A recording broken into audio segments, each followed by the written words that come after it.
To my channel. સ્વાગત છે તમારું મારી ચેનલમાં અને મારા ગુજરાતી બ્લોગમાં. તો મારી સવાર થઈ ગઈ છે અને એઝ રૂટીન હું મારી ચા બનાવી રહી છું અને તમને બતાવી પણ રહી છું. તો સવારમાં ચા નાસ્તો કરી અને પછી આખા દિવસના કામની શરૂઆત કરીશું. તો આજે મેં બનાવી છે આદુવાળી ચા અને મેં તમને અગાઉના 2-3 બ્લોગમાં બતાવ્યું કે મારા ઘરમાં અમે રહીએ છીએ અને અમે થોડું રિનોવેશન કરાવીએ છીએ, ફર્નિચરનું કામ કરાવીએ છીએ, પીઓપી કરાવીએ છીએ. તો હું જસ્ટ લુક આપી રહી છું કે પીઓપી હાલ થઈ ગયું છે. આ પહેલાંનું ક્લિપ હું તમને વિડીયો ક્લિપ બતાવી રહી છું. પીઓપી અમે જીપ્સમવાળું કરાવ્યું. એકચ્યુઅલી જ્યારે કોઈ નવી વસ્તુ કરાવીએ ત્યારે એના વિશે આપણને નોલેજ થઈ જાય છે. આ છે જીપ્સમ સીટ.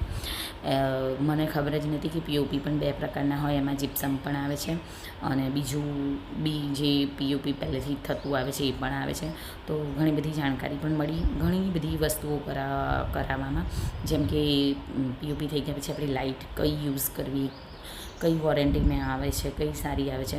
મેં તમને અંદરનું ફ્રીજ બતાવ્યું. ફ્રીજ હવે આ કોર્નરમાં બહાર આવી જશે. જ્યારે પૂરું મારા ઘરનું સેટઅપ થશે ત્યારે હું તમને કમ્પ્લીટ લુક 100% આપવાની છું.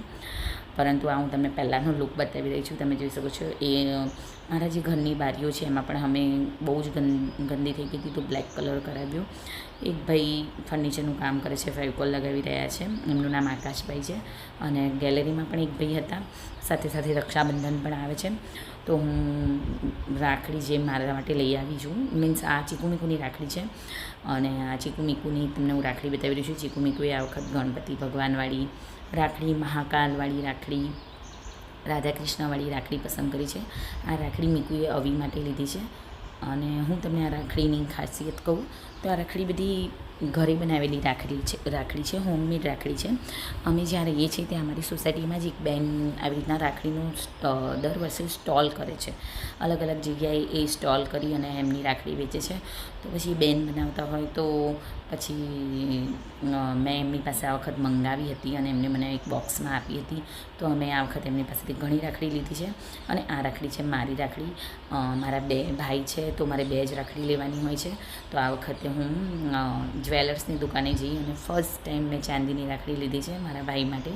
તો 2 રાખડી લીધી છે, બંને ગણપતિ ભગવાનવાળી છે અને બંને ચાંદીની રાખડી છે. તો હું તમને બતાવી રહી છું. આ ચાંદીની રાખડી ગણપતિ ભગવાનવાળી અને એક આ બીજી છે, એ પણ ગોળમાં ગણપતિ ભગવાન છે, એ પણ ચાંદીની રાખડી છે. તો ફર્સ્ટ ટાઈમ મેં ચાંદીની રાખડી લીધી છે. બાકી આમ તો હું નોર્મલ જે મને ગમે એ લેતી હોઉં છું, પરંતુ આ વખત માર્કેટમાં નીકળ્યા હતા તો આ વખત થોડી અલગ લીધી છે મેં. અને તમને હું બતાવું, આ એ જે હું તમને કીધું એ સોસાયટીમાં એ બેને જ આ કોમ્બો બનાવ્યો છે, જેમાં એક ભાઈની રાખડી હોય તો બાજુમાં જે લકી ટાઈપ રાખડી છે એ ભાભીની રાખડી છે. તો એ કોમ્બોમાં આપે છે. આ ભાભીની રાખડી છે અને પેલી ભાઈની રાખડી છે. તો બંનેને મેચિંગ પણ થાય અને બંનેને કોમ્બો પણ થાય. આ રાખડી અત્યારે હું તમને બતાવી રહી છું તો મેં રક્ષાબંધનના દિવસે પહેરી પણ હતી.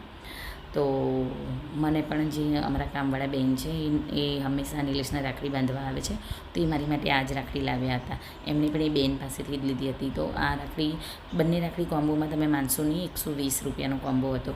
અને અત્યારે મારા ઘરમાં કામ ચાલે છે તો તમે જુઓ છો. હું ફટાફટનું લંચ મેં તમને બતાવ્યું છે. મેં ખીચડી બનાવીને વઘારી દીધી છે, ડુંગળી, લસણ, મરચાં નાખી અને સાથે છાશ લઈ લીધી છે અને આથેલા મરચાં લઈ લઈશું. તો આ કામ છે મારું અત્યારે. અને અમે બજારમાં નીકળ્યા હતા કારણ કે ચીકુને સ્કૂલમાં બાસ્કેટબોલની મેચ છે, બીજી સ્કૂલમાં એને રમવા જવાનું છે. તો બ્લેક કપડાં પહેરીને જવાનું છે, black T shirt and black leggings. તો એની પાસે હતું નહીં સ્પોર્ટ્સવાળું, તે હું લેવા ગઈ હતી. ત્યારબાદ અમારો જે નીચેનો રૂમ છે એના માટે અમારે બેડ લેવાનો હતો, પલંગ લેવાનો હતો, ડબલ બેડ. તો અમે અત્યારે અમદાવાદ જઈ રહ્યા છે અને અમે એક સ્માર્ટ નામની દુકાનમાં આવી ગયા છે અને ત્યાં જઈ અને અમે બેડ પણ જોઈ લીધો, એનો ઓર્ડર પણ આપી દીધો. અને બેડ માટે જે આ ટાઈપનું કવર આવે છે આગળ બનાવવાનું, આ મેં કલર પસંદ કર્યો છે. બની જશે ત્યારે ચોક્કસથી તમને બતાવીશ.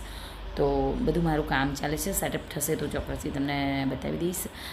એકચ્યુઅલી અમદાવાદમાં થોડું ભાવમાં ડિફરન્સ પડે છે. તમે એક નવું ગાદલું લો, નવો બેડ લો તો અહીંયા ગાંધીનગરમાં થોડું વધારે મોંઘું પડે છે, એટલે અમે ત્યાં ગયા હતા અને ક્વિક રેસીપી તમને આપું છું.